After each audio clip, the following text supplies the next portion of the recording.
اعوذ باللہ من الشیطان الرجیم بسم اللہ الرحمن الرحیم وبہ نستعین وہو خیر ناصر و معین۔ تمام حمد ہے اس خالق ازل کے لیے، سکوت چھیل کو دیتا ہے جو کمل کے لیے۔ میں ان کے نام سے کرتا ہوں ابتدائے کلام، وہ جن کا نام فرشتوں نے بھی سنبھل کے لیے۔ درود و سلام ہو سید الانبیاء رحمۃ للعالمین خاتم النبیین محمد مصطفیٰ صلی اللہ علیہ وآلہ وسلم پر، ان کے آل پاک پر، اصحاب منتجبین پر۔ ناظرین کرام، پروگرام نذرانہ عقیدت میں آپ کا میزبان ڈاکٹر سعید مظفر حسین رضوی آپ کی خدمت میں حاضر ہے۔ میری جانب سے آپ تمام محترم ناظرین کی خدمت میں السلام علیکم ورحمۃ اللہ وبرکاتہ۔ محترم ناظرین کرام، عصر حاضر میں جو حالات ہیں، انسانیت ظلم کی چکی میں پس رہی ہے۔ مظلوم ایک ہی صدا بلند کر رہے ہیں کہ کوئی ہے ان کی مدد کرنے والا۔ اس منجی بشریت کا انتظار ہو رہا ہے جس کا خالق کائنات نے قرآن مجید میں اعلان فرمایا ہے کہ وہ آئیں گے اور اس کائنات کو جو ظلم و ستم سے بھر چکی ہے عدل انصاف سے پر کریں گے۔ یملأ الارض قسطا وعدلا کما ملئت ظلما وجورا۔ اور قرآن نے اس کو واضح انداز میں اعلان کر دیا، لیظہرہ علی الدین کلہ ولو کرہ المشرکون۔ یہ اسلام، یہ دین اسلام، یہ نظام پروردگار، نظام عدل اس کائنات میں غالب آئے گا۔ کسی کو کتنا ہی برا کیوں نہیں لگتا، لیکن غالب آنے کا اعلان قرآن مجید میں اللہ تعالیٰ ارشاد فرما رہا ہے۔ لیکن ہم دیکھتے ہیں کہ آدم سے لے کے خاتم تک اور آج تک جس اعلان کو ہم قرآن مجید میں دیکھتے ہیں کہ دین اسلام غالب آئے گا، اب تک تو غالب نہیں آیا۔ لیکن چونکہ اللہ کا وعدہ سچا ہے، قرآن میں جو کچھ فرمایا وہ سچا وعدہ ہے، وہ ہو کے رہے گا۔ اور اس اعلان کے مطابق آج انسانیت، خاص کر مظلوم مستضعفین جہاں، اس منجی بشریت کا انتظار کر رہے ہیں۔ ناظرین کرام، علامہ اقبال نے بہت خوب کہا کہ دنیا کو ہے اس مہدی برحق کی ضرورت، ہو جس کی نگہ زلزلہ عالم افکار۔ اس کا انتظار ہو رہا ہے۔ آج ماہ مبارکہ شعبان میں خالق کائنات نے اس مہینے کو برکتوں اور رحمتوں سے نوازا ہے۔ اس متبرک مہینے میں جہاں اور بہت ساری خصوصیات ہیں، خاص باتیں ہیں، خصوصاً اس ماہ مبارکہ شعبان میں خالق کائنات نے مقدس ترین ہستیوں کو بھیجا ہے۔ خاص کر علماء کرام بیان فرماتے ہیں کہ یہ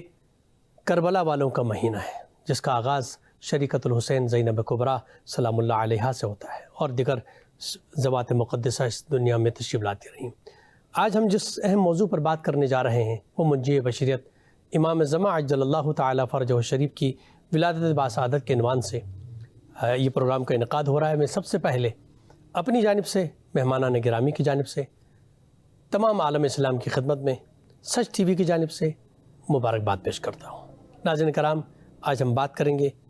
امام زمان عجل اللہ تعالیٰ فرجہ شریف کے حوالے سے کہ وہ کب تشریف لائیں گے،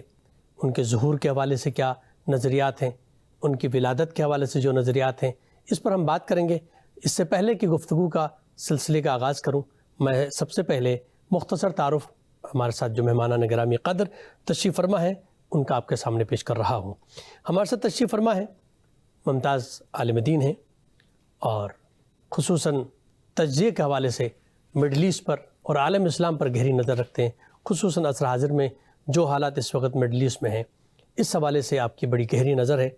میری مراد حضرت مولانا نقی ہاشمی صاحب۔ السلام علیکم ورحمۃ اللہ وبرکاتہ۔ جی وعلیکم السلام ورحمۃ اللہ۔ خوش آمدید کہوں گا آپ کو بہت پروگرام میں۔ شکریہ سر۔ اور ہمارے ساتھ دوسرے مہمان ہیں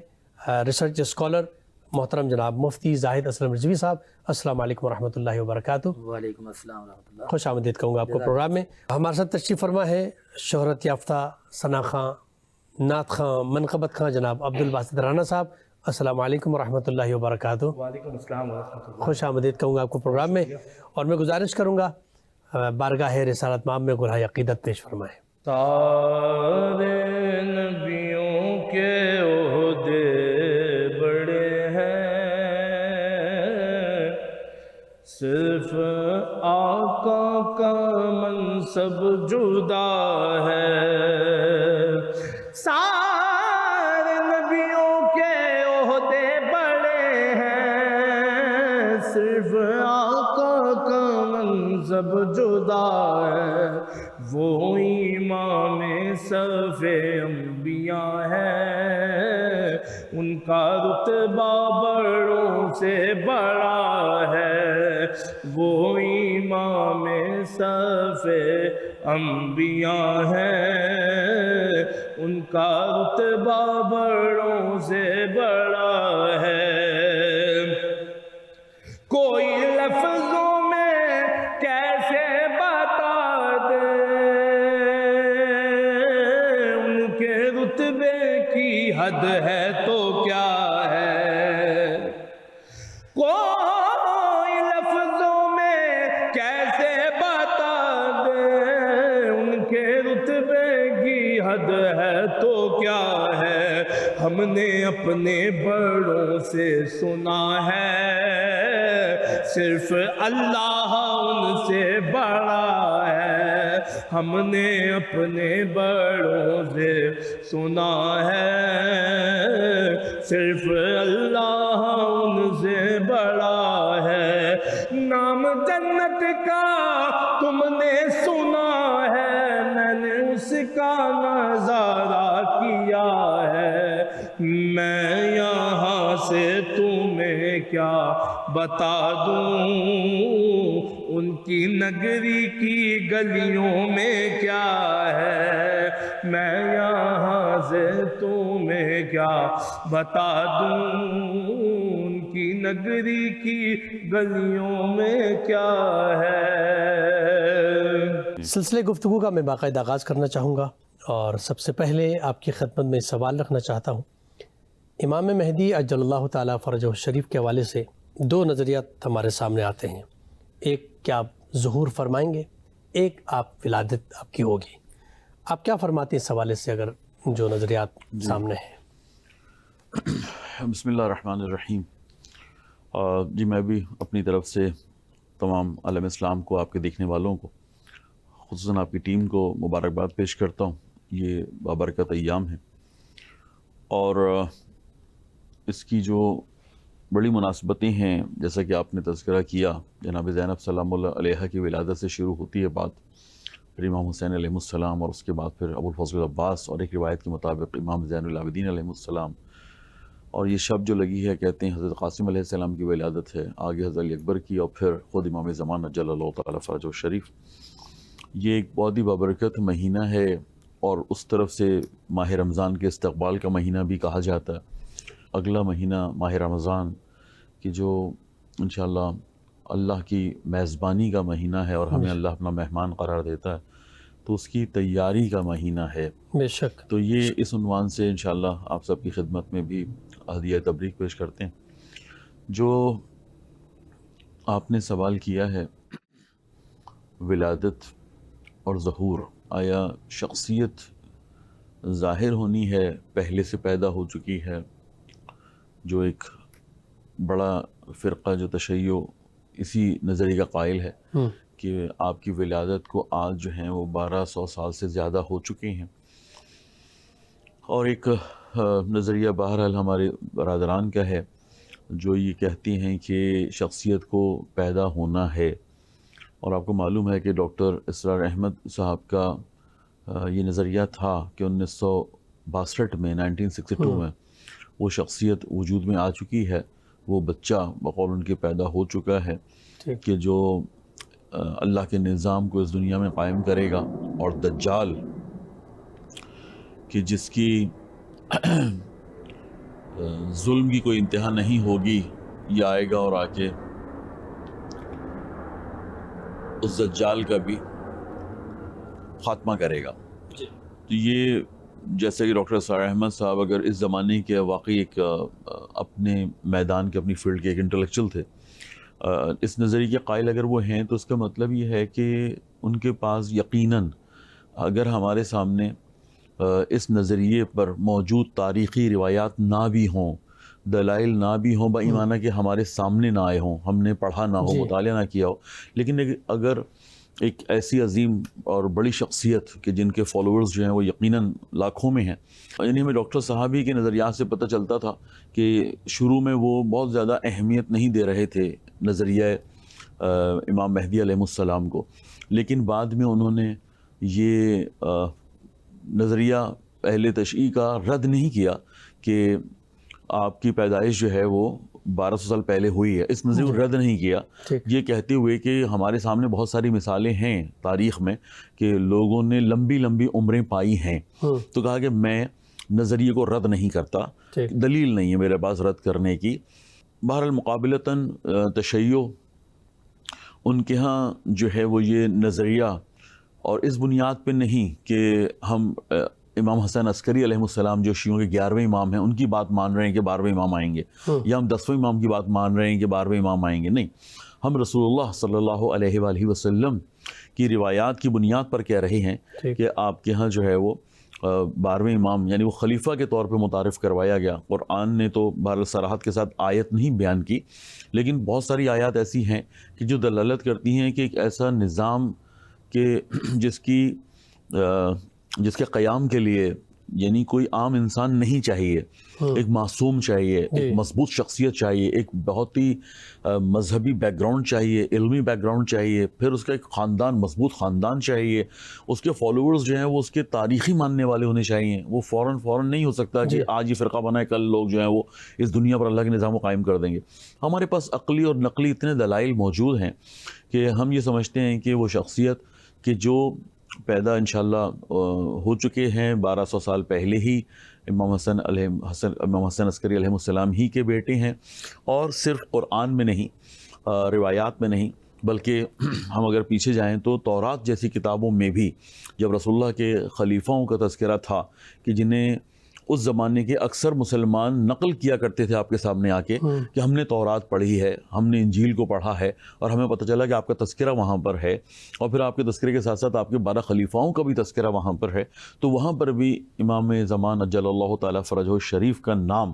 محمد کے طور پہ, اور وہی کنیت جو رسول اللہ کی کنیت ہے, اور اسی طرح سے یعنی احترام کے ساتھ کہ جیسے اس زمانے میں کسی نبی کا, کسی امام کا احترام کیا جاتا تھا, آپ کا نام لیا جاتا ہے. تو میرا خیال یہ ہے کہ یہ دونوں نظریے جو ہیں وہ اس وقت بھی رائج ہیں, اور حتیٰ کہ آپ نے تو مسلمان فرقوں کی بات کی, میں سمجھتا ہوں یہودیوں میں بھی یہ کانسیپٹ موجود ہے اور آج بھی موجود ہے, اور شاید ہم دونوں سے زیادہ یعنی ہمارے جو بڑے شیعہ سنی فرقے بنتے ہیں شاید اس سے زیادہ جو ہے وہ یہودی انتظار کر رہے ہیں اپنے امام کا. آیا اہل سنت میں اور کہیں نظریات پائے جاتے ہیں کہ جس میں ولادت کا بھی تذکرہ ملتا ہے, جیسے آپ نے ڈاکٹر صاحب کا تذکرہ فرمایا, اس کے علاوہ بھی کوئی ایسے ہیں علماء کرام یا کوئی کتابیں ہیں کہ جہاں پر اہل سنت کی کتب کے اندر ایسی کوئی بات کہ جس میں ولادت کا تذکرہ ملتا ہو؟ یعنی وہ ولادت جو ابھی ہوئی ہے یا وہ ولادت جو 1200 سال پہلے ہوئی ہے؟ جی پہلے ہوئی ہے. تو اس میں خود ابھی میں یہ دیکھ رہا تھا تو اندازہ ہوا مجھے کہ ان 2 کتابوں کے علاوہ یعنی سنن کے نام سے یا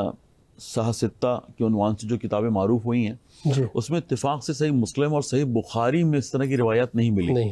لیکن بقیہ 4 کتابوں میں روایات موجود ہیں کہ جس میں آپ کے یعنی ہمارے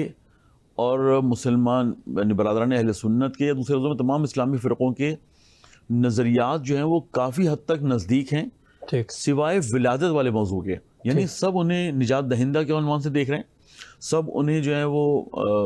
قریشی عنوان سے دیکھ رہے ہیں, سب انہیں رسول اللہ کے نائب کے عنوان سے دیکھ رہے ہیں.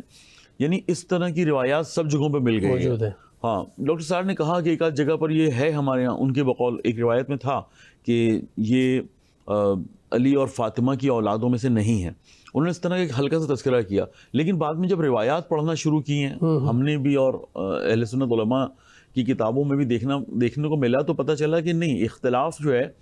وہ اس بنیاد پہ نہیں ہے کہ خاندان کون سا ہوگا, اختلاف اس بنیاد پہ نہیں ہے کہ کام کیا انجام دیں گے, اختلاف اس بنیاد پہ نہیں ہے کہ کون ان کے مقابل آئے گا. لیکن اصل بات یہ ہے کہ یہ جو ہمارے ہاں ایک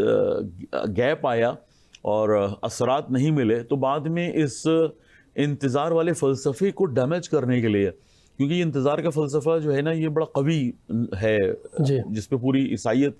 کا دار و مدار ہے. یعنی عیسائیت کی تعداد کو بڑھنا دیکھیں آپ, عیسائیت کی طاقت کو بڑھنا دیکھیں آپ, تعداد بڑھ رہی ہے, طاقت بڑھ رہی ہے, ان کا جو ہے احاطہ بڑھ رہا ہے, ان کی وسعت دیکھیے آپ. وہ اس بنیاد پر ہے کہ وہ ایک آنے والے کا انتظار کر رہے ہیں کہ جو آئے گا اور آ کے جو ہے نا وہ تو یہ اپنے آپ کو قوی اسی لیے بنا رہے ہیں, اپنے آپ کو سرمایہ اسی لیے جمع کر رہے ہیں, اپنی اولادوں میں اسی لیے اضافہ کر رہے ہیں, دنیا کے اندر اپنے انفلوئنس کو اس لیے اتنا بڑھا رہے ہیں کیونکہ ان کے پیچھے پورا نظریہ ہے کہ ایک شخصیت آئے گی جو پیدا ہو چکی ہے, جو اللہ کے حکم سے جو ہے وہ موجود ہے اور پھر اس نے آگے دنیا میں عدل انصاف. تو یہ جو نظریہ ہے نا خود یہ کتنی امید دیتا ہے, یہ نظریہ جو ہے نا کتنا حوصلہ دیتا ہے کہ انسان کو کہ کوئی ہے کہ جس کی نگاہیں ہیں ہمارے اوپر, اس کی بنیاد پر ہم اس کو اپنا لیڈر, اپنی قیادت, اپنا امام, اپنا سب کچھ مانتے ہیں. تو بہرحال میں کہنا چاہ رہا تھا کہ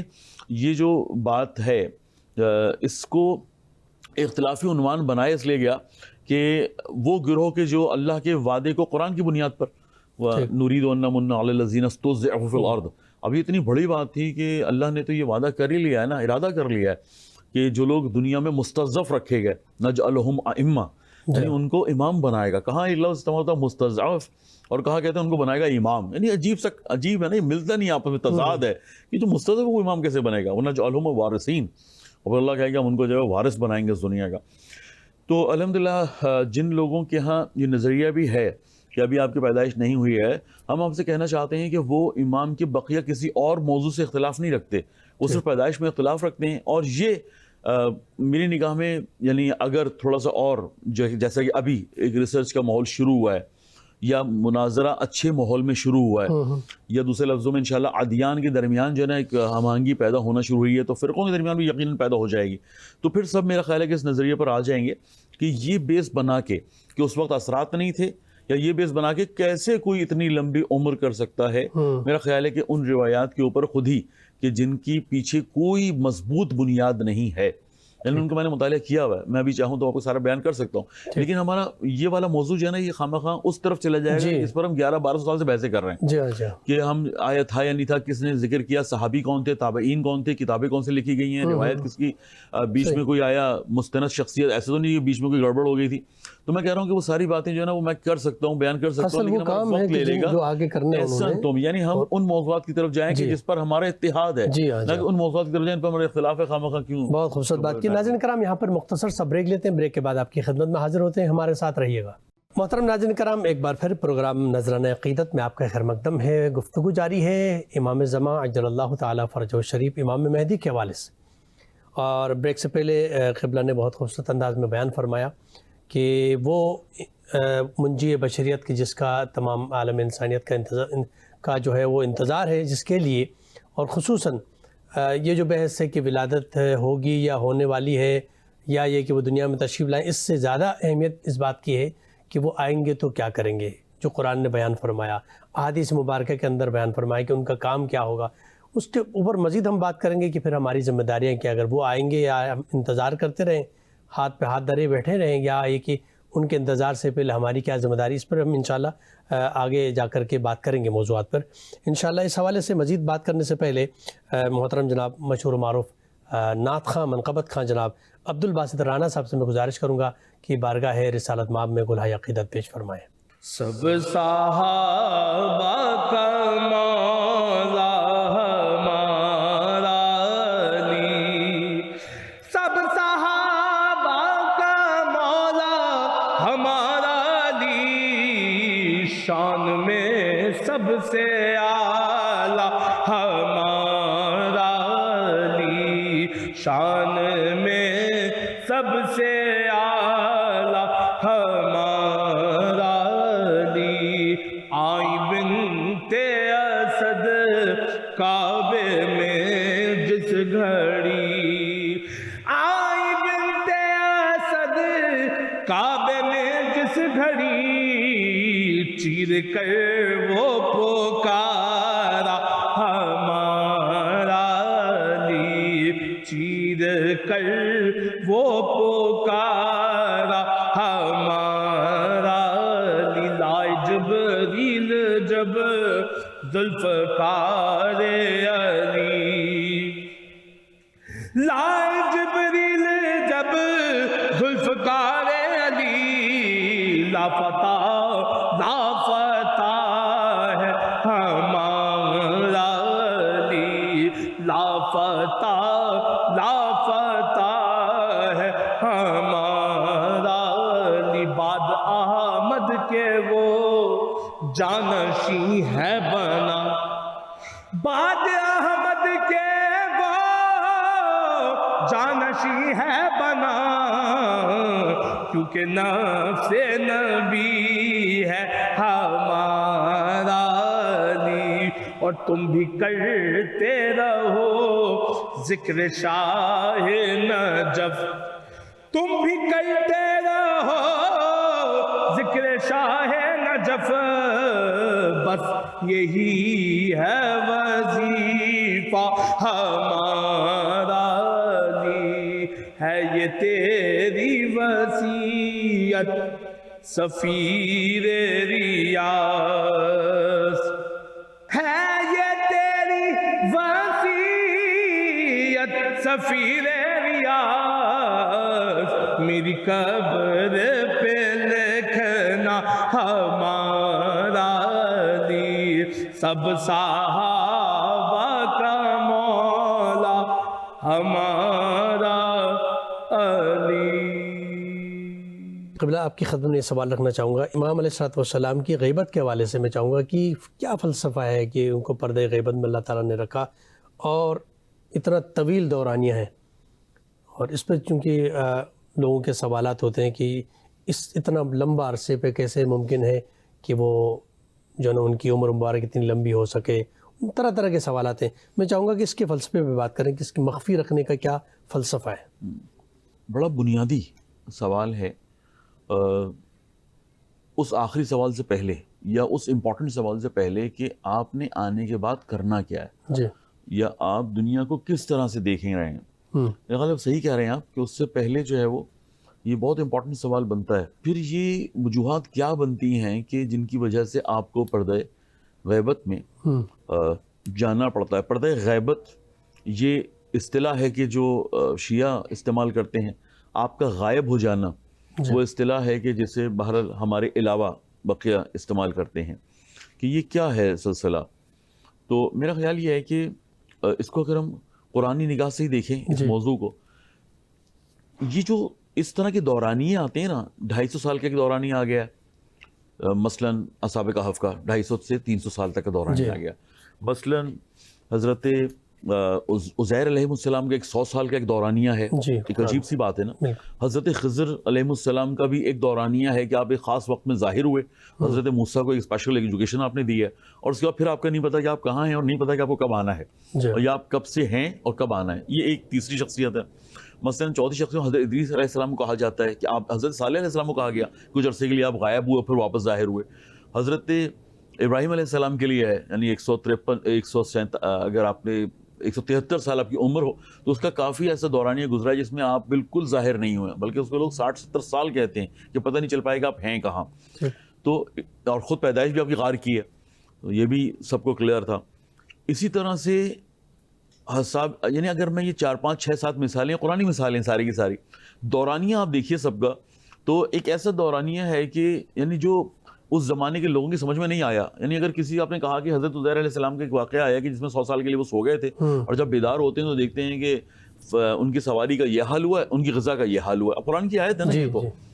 بالکل سیم اصحاب کہف کے ساتھ ہوا۔ اصحاب کہف جو ہیں وہ بھی 300 سال کے بعد بیدار ہوتے ہیں کہ دنیا ہی بدل چکی ہے۔ میرا خیال یہ ہے کہ ہمیں اس سے زیادہ اس موضوع پر ڈسکس کرنا چاہیے کہ یہ ہوا کیوں ہے۔ یعنی آپ حضرت عزیر کے واقعے پر ڈسکس کریں، حضرت صالح کی بات کے اوپر کریں، ابراہیم علیہ السلام کی بات کریں، یا خود اصحاب کہف پر بات کریں، یہ تو قرآنی موضوعات ہیں نا۔ تو ہمیں ڈسکشن اس موضوع پہ نہیں کرنی چاہیے واقعہ کیا ہے، واقعہ تو قرآن نے بیان کر دیا، ہمیں اس وجہ کو تلاش کرنا چاہیے کہ اگر ہم اس وجہ تک پہنچنے میں کامیاب ہو جاتے ہیں تو یقینی طور پہ ہمیں فلسفہ غیبت امام زمان عجل اللہ تعالیٰ فرجہ الشریف بھی سمجھ میں آ جائے گا۔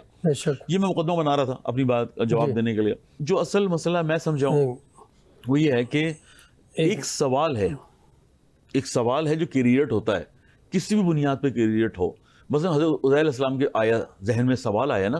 کہ کیسے ہوگا کہ دوبارہ سے زندہ کیے جائیں گے،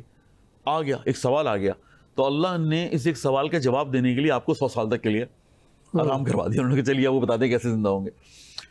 اصحاب کہف ہیں، ایک سوال وجود میں آیا کہ عیسیٰ علیہ السلام تو کہہ رہے تھے کہ پوری دنیا پر جو ہے وہ اللہ کے اس دین کا جو عیسیٰ علیہ السلام متعارف کروا رہے ہیں راج ہو جائے گا، کامیاب ہو جائیں گے، تسلط حاصل کرے گا اللہ کا دین عیسیٰ علیہ السلام کے، یعنی یہ ان کے یہ ان کے الفاظ تھے جو الفاظ نکلے ہوئے تھے. اصحاب کہف اس سوال کو لے کے کہ وہ کب آئے گا وقت, یہاں تو ابھی تک وہی بت پرست ہیں, یہاں تو ابھی تک اسی طریقے سے جبر ہو رہا ہے, اور عیسیٰ علیہ السلام بھی چلے گئے دنیا سے, اور اب ہمارے سمجھ نہیں آ رہا. یہ وہ سوال تھا جس کو لے کے وہ سو گئے, اور اس کے بعد 300 سال کے بعد اٹھے, انہیں اس کا جواب تو مل گیا کہ دنیا پر عیسائیت چھا گئی ہے. لیکن پھر ایک اور سوال کریٹ ہوا کہ چھا تو گئی ہے, لیکن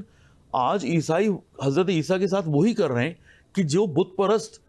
اپنے بتوں کے ساتھ کر رہے تھے. مثلا ان کی والدہ کا مجسمہ بنا دیا تھا, مثلا انہی کا مجسمہ بنا ہوا تھا, مثلا ان کے پاؤں سے دودھ گزر رہا تھا مجسموں کے پاؤں سے, اور وہ سب لوگ اسے تبرک کے طور پہ لے رہے تھے, اس کو پی رہے تھے, اس کو ویسے ہی ثواب اور وہ چل رہا تھا. تو انہوں نے کہا لو, ہم تو سوچ رہے تھے کہ حضرت عیسیٰ کا, کیونکہ یہ تو 300 سال پہلے حضرت عیسیٰ کے اصل جو تعلیمات تھی اس نتیجے میں بیدار ہو چکے تھے, تو وہ اس تعلیمات کو دیکھ رہے تھے. انہوں نے کہا لو, وہ تعلیمات کہاں گئیں جس کا وعدہ عیسیٰ نے کیا تھا, پھر سو گئے. وہ جو آخری حجت اللہ کی ہے, انہیں ہمارے یہاں بقیت اللہ کہا جاتا ہے, ذخیرہ الہی کہا جاتا ہے, سبقت اللہ کہا جاتا ہے, اللہ کا رنگ کہا جاتا ہے. یعنی ہم اس شخصیت کا جس کا انتظار کر رہے ہیں, وہ انشاءاللہ ایک ایسی ذات ہے جس نے آ کے اس بہت بڑے پروگرام کو پریکٹیکل کرنا ہے کہ جس کا ہمیں تمام آسمانی کتابوں میں, تمام انبیاء کی صورت میں, تمام روایات میں, اور اس کے بعد تمام واقعات. دیکھیے رسول خدا اپنی زندگی میں تعارف کروانا شروع ہو گئے کہ بھائی دیکھو آنا ہے, اس مہدی نے آنا ہے, قائم ہے, قیام کرے گا, منجی ہے, نجات دے گا, عادل ہے, عدالت قائم کرے گا, وہ نافذ ہے, نفاذ ہوگا, قرآن کا نفاذ ہوگا, اسلامی قوانین کا نفاذ ہوگا. اب یہ باتیں ہماری روایات کے اندر چلی آ رہی ہیں. تو اصل میں جو فلسفہ غیبت بنتا ہے وہ یہ ہے کہ ایک شخصیت ہے کہ جس نے ایک اتنا بڑا کام کرنا ہے, تو وہ ظاہری طور پہ وہ وسائل کے جو ان کو چاہیے فراہم نہ ہونے کی بنیاد پر, چاہے یہ دنیا جتنے تجربے سے گزرتی رہے, ایک وقت ایسا آئے گا کہ جب ہم انشاءاللہ اس قابل ہو جائیں گے کہ وہ شخصیت جو چاہتی ہے, یا دوسرے لفظوں میں جو اللہ کا پلان تھا یا اللہ کا پروگرام تھا یا اللہ نے جو نظام بنانا ہے, وہ انشاءاللہ اس طرح سے نافذ ہوگا جیسے وعدہ ہے اللہ کا. تو اس شخصیت کو آمادگی کے لیے جو ٹائم چاہیے وہ ایک الگ ڈسکشن ہے, اور اس شخصیت کو یعنی اپنے فرائض انجام دینے کے لیے جس طرح کی قوم چاہیے. یعنی اگر آپ کہیں کیا مطلب ہے, اگر وہ بہت پاورفل شخصیت ہیں, وہ امام ہیں, اللہ کی آخری حجت ہیں, وہ بقیت اللہ ہیں, تو وہ تو پھر اکیلے آئے اور آگے نافذ کر دیں. تو میں کہوں گا نہیں, وہ پھر رسول اللہ سے بڑے نہیں ہیں. رسول اللہ اگر نہیں کر پائے, بھائی ماننا کہ ان کا ساتھ دینے والے نہیں تھے, اور وہ آخری وقتوں میں آپ کے سامنے ہی ہے. اتنا خوف تھا کہ اگر میں نے ایک اعلان کر دیا تو مجھے ہو سکتا ہے کہ اللہ یعصمک من الناس, قرآن کی آیت, یہ بہت امپورٹنٹ بات ہے کہ آخری وقتوں میں رسول اللہ کو کہا جا رہا ہے کہ آپ کو جو کہا ہے یا ایھا رسول بلغ ما انزل الیک من ربک وان لم تفعل فما بلغت رسالہ واللہ یعصمک من الناس. اور آخری آیت یہ ہوگا, جو ٹکڑا یہ ہو آخری, کہ اللہ آپ کو لوگوں کے شر سے محفوظ رکھے گا. تو اس کا مطلب یہ ہے کہ رسول اللہ جیسی ذات کو بھی اگر عوامی پاور, انسانی پاور نہ ملے, وہ طاقت نہ ملے کہ جو اتنے بڑے نظام کو اللہ کے پورے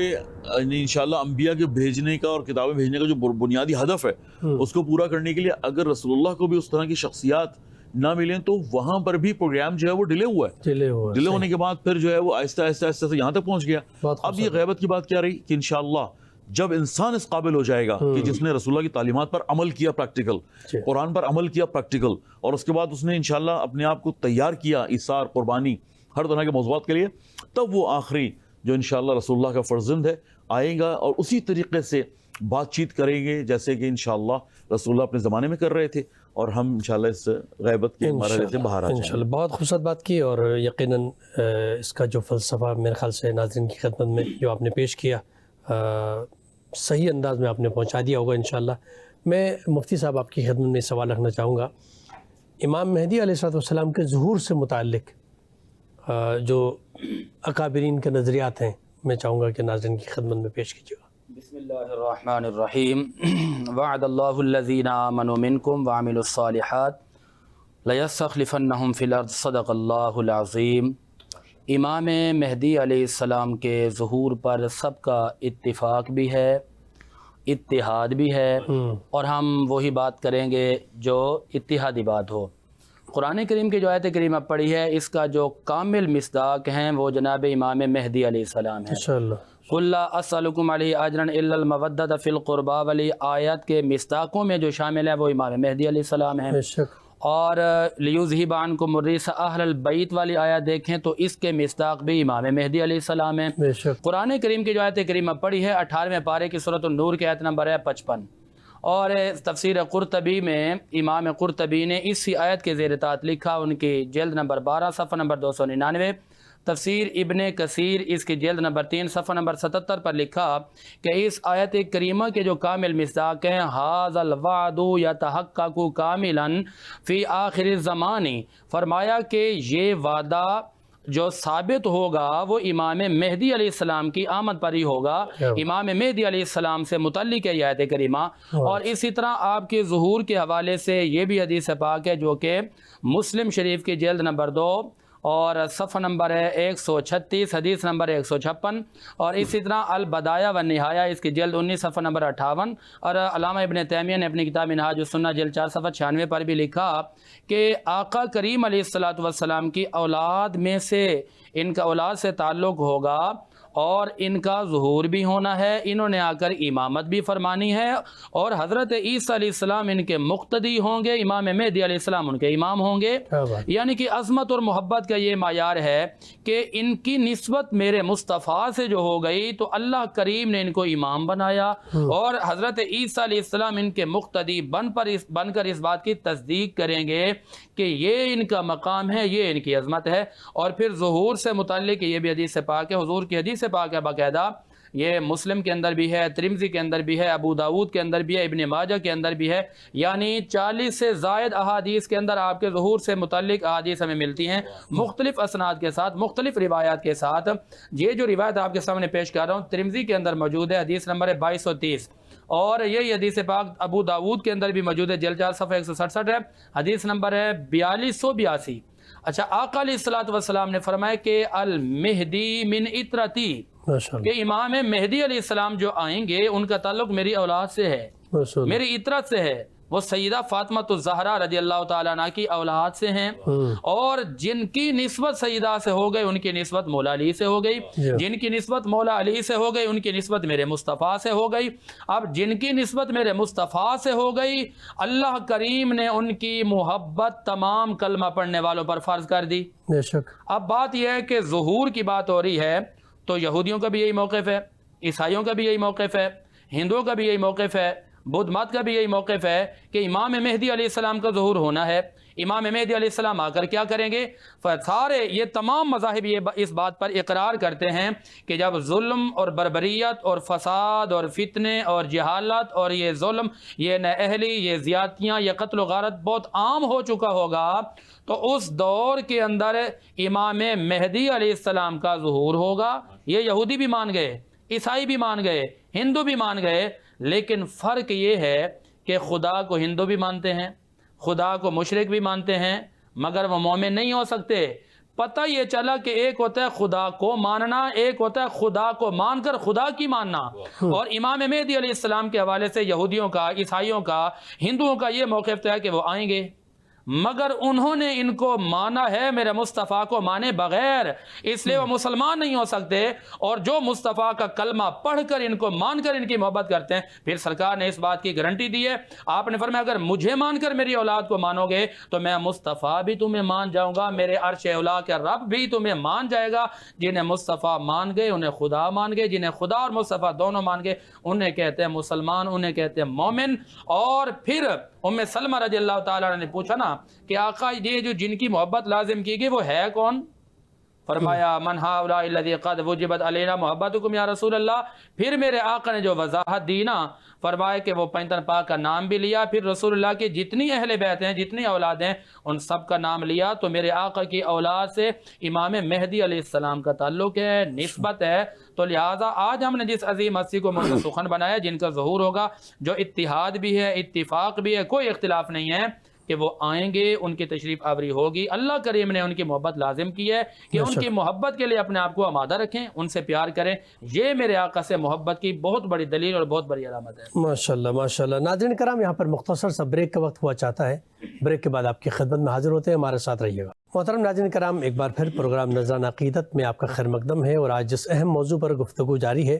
علماء کرام بہت بہترین انداز میں اس پہ بات کر رہے ہیں۔ امام مہدی علیہ الصلوۃ والسلام کے حوالے سے بات ہو رہی ہے، اور بریک سے پہلے مفتی صاحب نے بہت خوبصورت انداز میں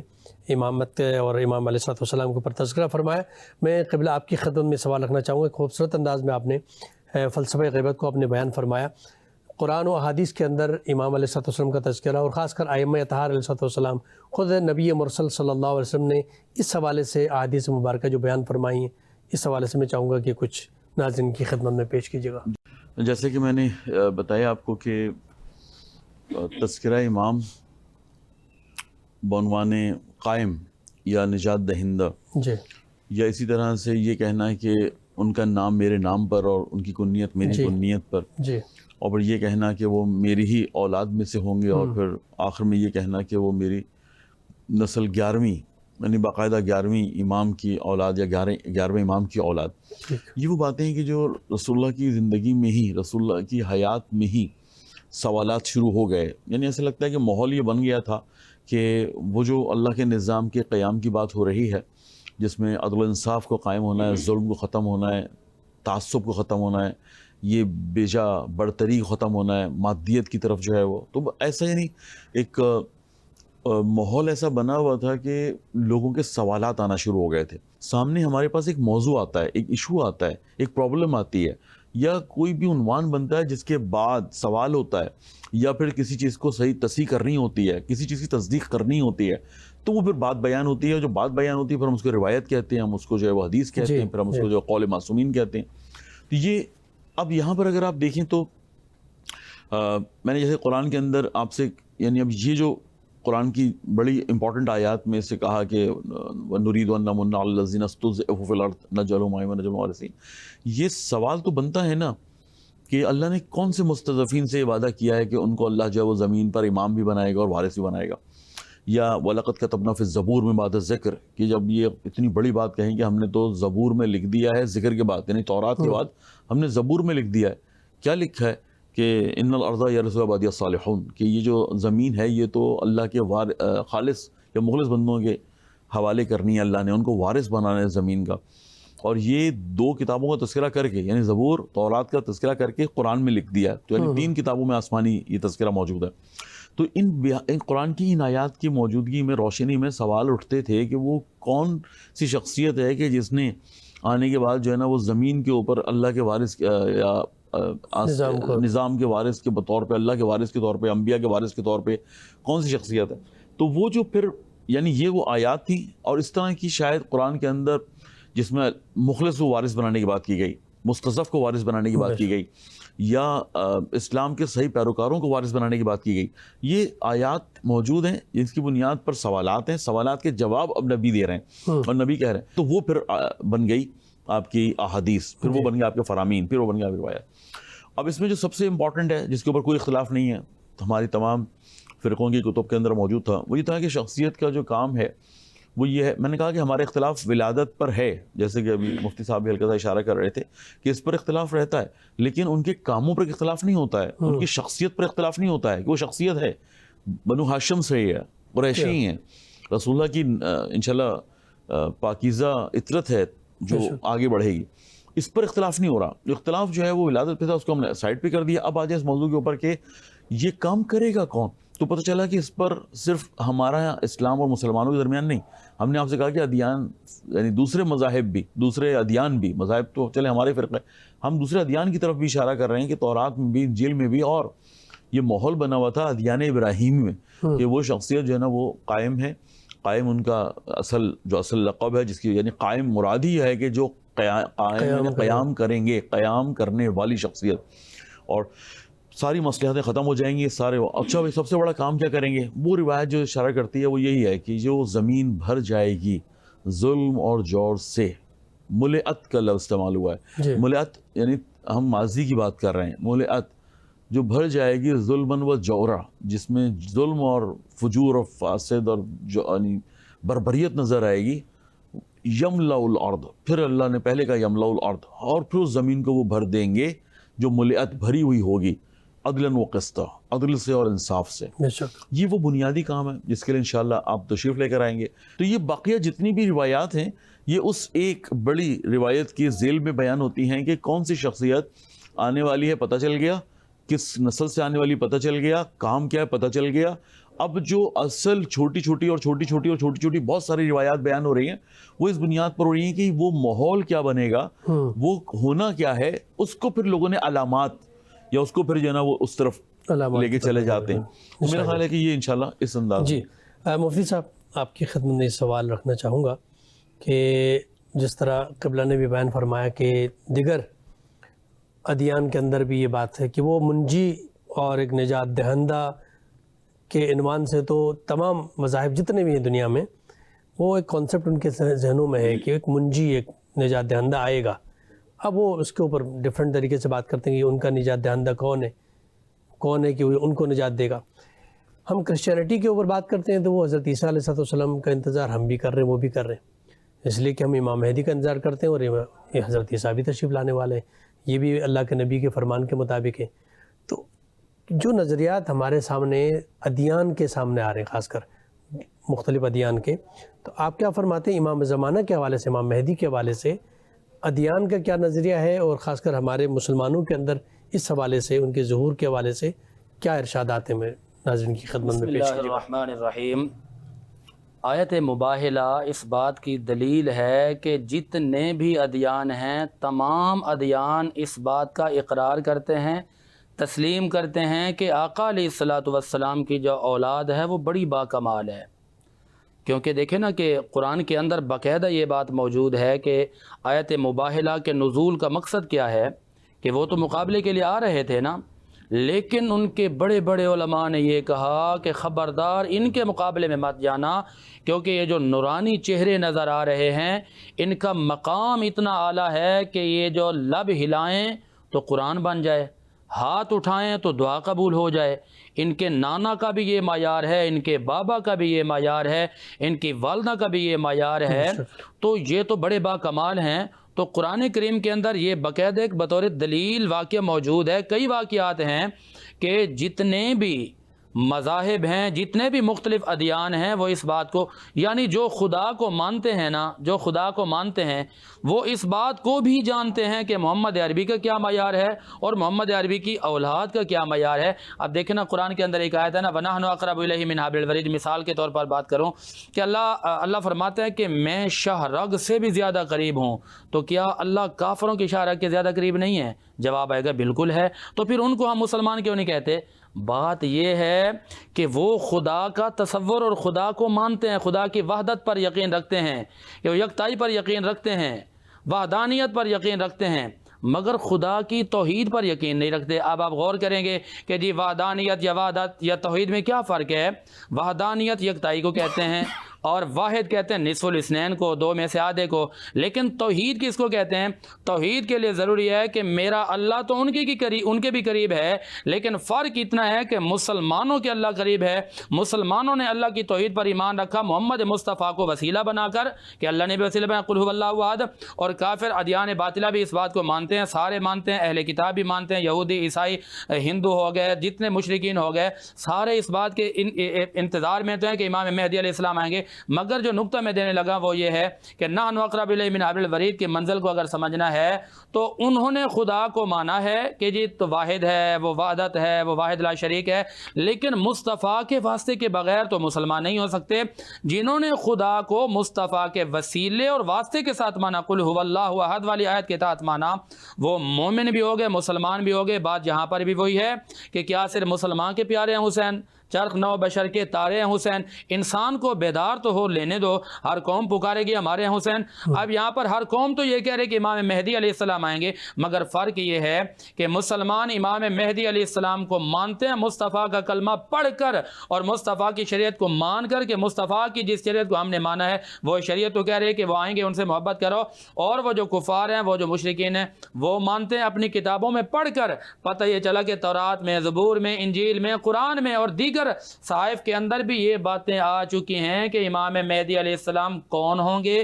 کیا ہوں گے، ان کا کام کیا ہوگا. تو ان کی نگاہ میں امام مہدی علیہ السلام کا مقام کیا ہے، آمد کیا ہے. آمد پر اور ان کے ظہور پر سب لوگوں کا اتفاق ہے. حدیث کے اندر باقاعدہ ہے کہ آپ آئیں گے تو عیسیٰ علیہ السلام بھی ان کے اقتداء میں نماز پڑھیں گے، یعنی کہ وہ امام ہوں گے، اللہ کے نبی مقتدی ہوں گے. تو یہ جو دلیل ہے اس بات کی بڑی واضح دلیل ہے کہ جن کی اقتداء میں حضرت عیسیٰ علیہ السلام نماز پڑھ رہے ہوں گے، یہ اس بات کی طرف اشارہ ہے، اس بات کی صراحت ہے کہ ان کا معیار یہ ہے کہ اللہ نے ان کو انبیاء کا بھی امام بنا دیا ہے۔ ماشاءاللہ۔ تو یہ میرے آقا امام الانبیاء کی اولاد کا مقام ہے اور امام مہدی علیہ السلام کا ظہور ہے اور ان کی یہ شان ہے۔ ماشاءاللہ ماشاءاللہ۔ قبلہ آپ نے جس طرح بیان فرمایا کہ قرآنی آیت بھی ہے کہ مستضعفین کا، کمزوروں کا جو ہے وہ نمائندہ ہوگا اور ان کی قیادت فرمائیں گے، اور کمزوروں میں سے ہم ایک کو امام بنائیں گے، اس زمین کا جو ہے وارث ان کو بنائیں گے۔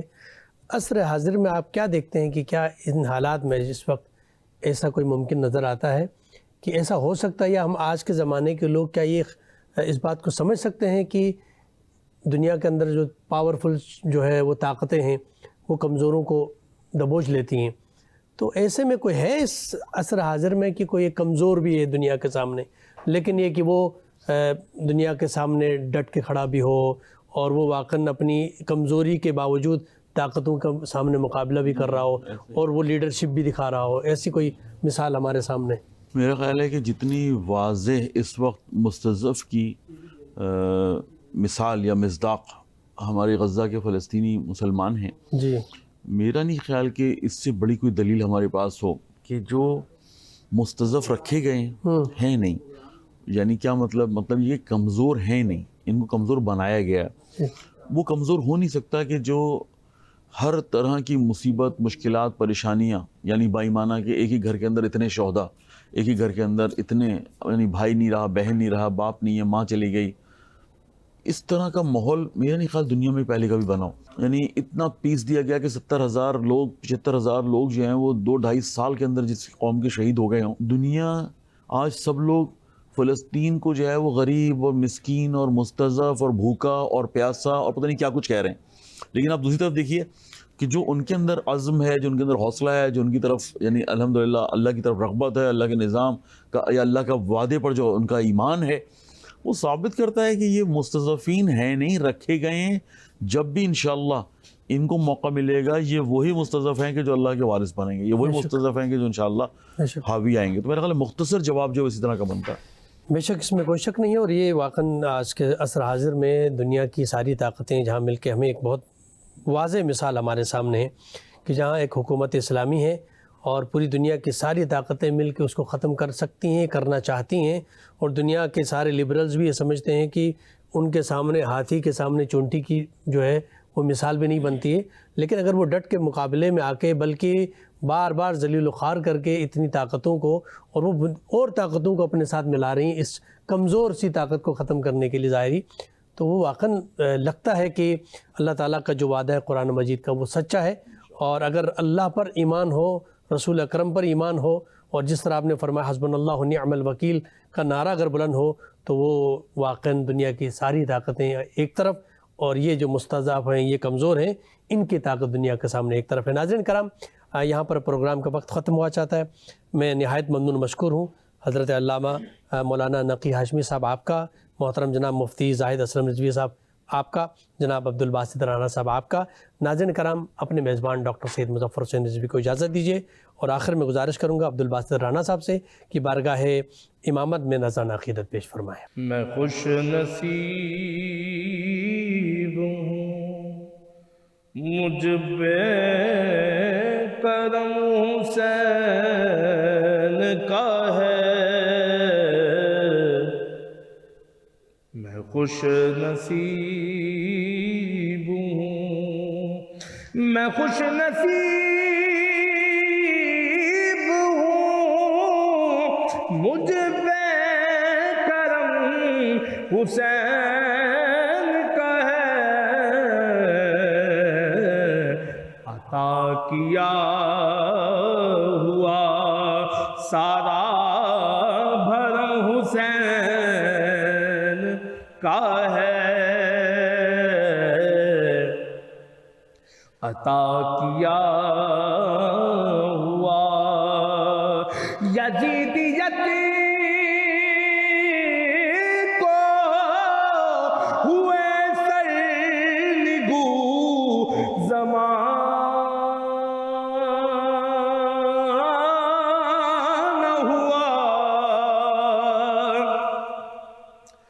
یزیدیت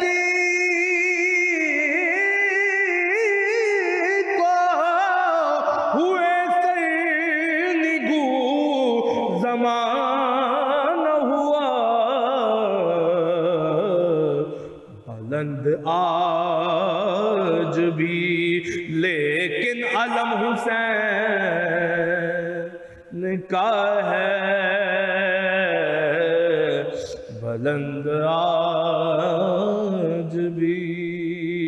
فلک کے آنکھوں سے گرتے ہیں آج بھی آنسو، فلک کے آنکھوں سے گرتے ہیں آج بھی آنسو، فلک کے آج بھی سینے میں غم حسین کا ہے، فلک کے آج